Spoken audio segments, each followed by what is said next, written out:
विठ्ठल विठ्ठल मंडळी, आज मी तुम्हाला घेऊन चाललोय श्री मुक्तेश्वराच्या दर्शनाला, म्हणजेच किल्लेश्वर महादेव मंदिरात. या मंदिरात जाण्यासाठी तुम्ही मालाडवरून बस किंवा ऑटोने येऊ शकता, किंवा अंधेरी साईडने जर तुम्ही येत असाल तर वर्सोवा जेट्टीवरून तुम्ही बोट पकडून मड जेट्टीला यायचंय आणि तिथून देखील तुम्हाला बस किंवा ऑटोने या मंदिरात येण्यासाठी पर्याय. मी आज बाईकने निघालोय. तुम्ही कारने देखील मी ज्या रस्त्याने जातोय त्याच रस्त्याने येऊ शकता. तुम्ही बाईक किंवा कार घेऊन आलात तर पार्किंगला देखील इथे मुबलक जागा आहे. जर तुम्ही बसने येणार असाल तर या रूटने दोनच बसेस अवेलेबल आहेत, एक 269 आणि 271. पण बसने उतरल्यावर तुम्हाला थोडं चालावं लागेल. तर चला मग हा ब्लॉग आपण एन्जॉय करूया.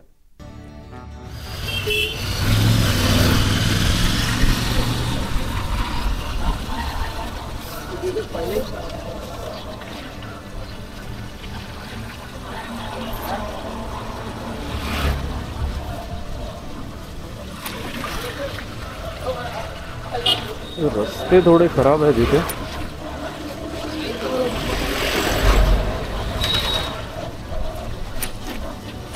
पण आता मडगावला पोचलोय.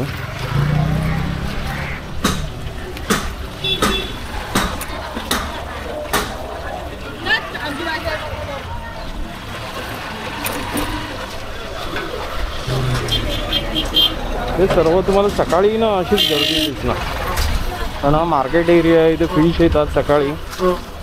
हा बघा नेट घेऊन चाललाय, केवढं मोठं नेट आहे. त्यामुळे इथे ट्रॅफिक जाम तुम्हाला मिळतं सकाळचा. लेबर क्लास पण लोक भरपूर आहेत इथे.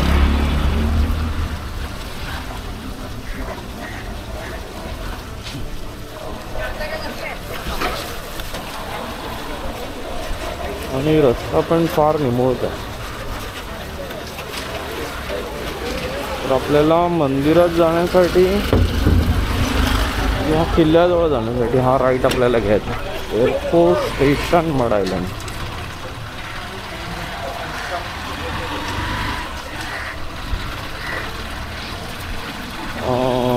ते तलाव लागेल तुम्हाला. बघा तलाव, तेच तलाव आहे.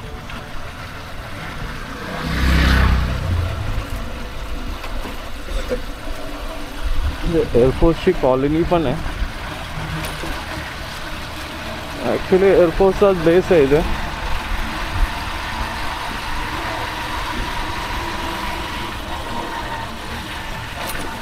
तर या रोडनेच आपल्याला सरळ जात राहायचं आणि पुढे एक आपल्याला लेफ्ट आहे.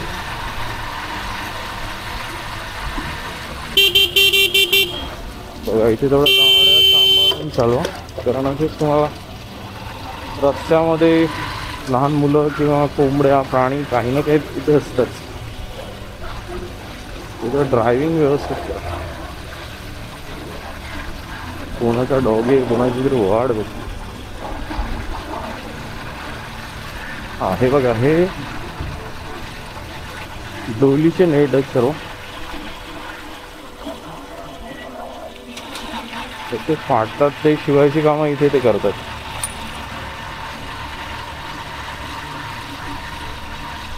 हे तुम्हाला रस्त्यात दिसले की समजून जा तुम्ही बरोबर रस्त्यावर आहे.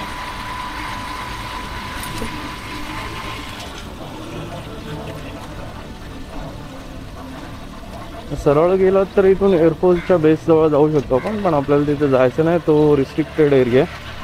हा लेफ्ट घेतलात की आपण सरळ ही उतरण आहे. आणि हा या रस्त्याचा शेवटच तिथे होतो मंदिराच्या समोर.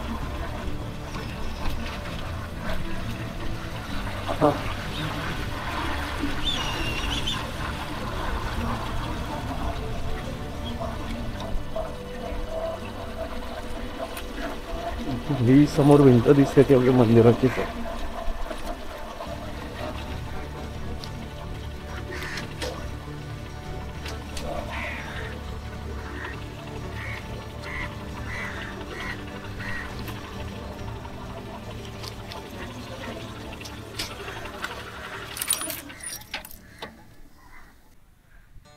हे मंदिर इथल्या एका किल्ल्याच्या पायथ्याशी आहे, म्हणून या महादेवाला किल्लेश्वर असंही म्हणतात.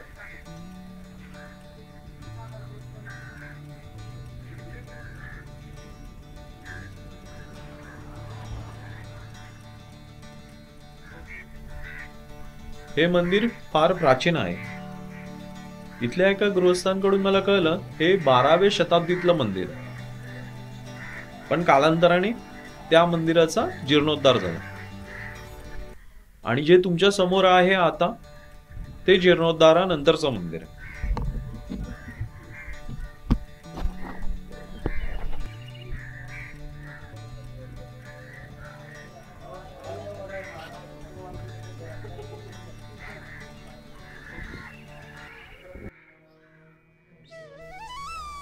मी महाशिवरात्रीच्या एक दिवस आधी हा व्लॉग बनवतोय, कारण महाशिवरात्रीच्या दिवशी इथे प्रचंड गर्दी होते आणि त्याच दिवशी मला एवढ्या गर्दीत निवांत होऊन हा व्लॉग बनवणं शक्य नाही. इतर दिवशी जर तुम्ही कधीही इथे आलात तर तुम्हाला एवढी गर्दी मिळणार नाही. तुम्ही इथे दर्शन घेऊन निवांत बसू शकता. जर तुम्ही इथे कधी आलात तर महादेवाच्या दर्शनानंतर 10 ते 15 मिनिटं इथे निवांत बसा आणि बघा तुम्हाला कसा आत्मिक आनंद मिळतो तो. हे मंदिर भाईदे यांच्या जागेत आहे आणि त्यांच्याच परिवाराकडून या मंदिराची देखरेख होते.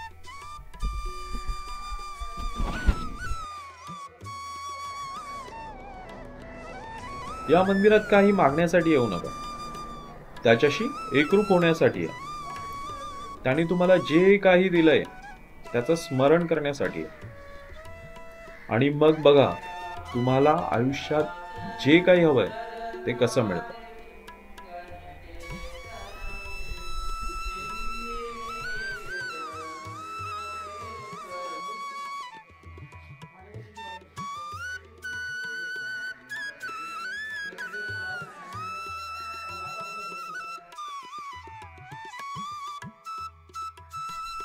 या मंदिराशेजारी तुम्हाला सूर्ययंत्र देखील पाहायला मिळेल. त्याची स्थापना आत्मिक शांती आणि यशासाठी केली जाते. त्याची देखील तुम्हाला इथे अनुभूती घेता येईल.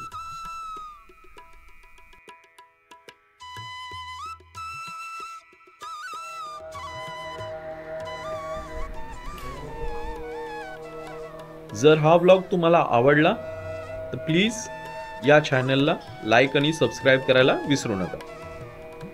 खूप खूप आभार.